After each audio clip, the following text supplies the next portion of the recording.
अकोला जिल्ह्यातील वाडेगाव येथे एक भीषण अपघात घडला आहे। एका अनियंत्रित ट्रकने स्कूल व्हॅनला मागून जोरदार धडक दिली आहे। या अपघातामुळे संपूर्ण परिसरात खळबळ उडाली असून 10 शाळकरी विद्यार्थी जखमी झाले आहेत। त्यातील 3 विद्यार्थ्यांची प्रकृती गंभीर आहे। जाणून घेऊया या धक्कादायक घटनेबद्दल। वाडेगाव येथे विटांनी भरलेला एक ट्रक वेगाने येत असताना चालकाचे नियंत्रण सुटले।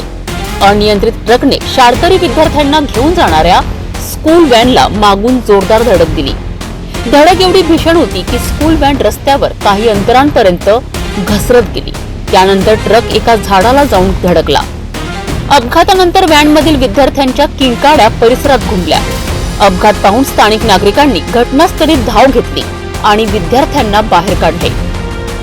या अपघातात सुमारे 10 विद्यार्थी जखमी झाले असून त्यातील 3 विद्यार्थ्यांची प्रकृती गंभीर असल्याचे समजते आहे।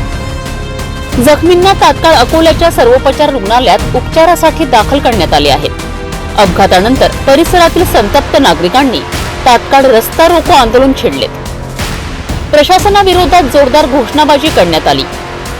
नागरिकांनी दोषी ट्रक चालकावर कठोर कारवाईची मागणी केली आहे। घटनेची माहिती मिळताच पोलीस घटनास्थळी पोहोचले।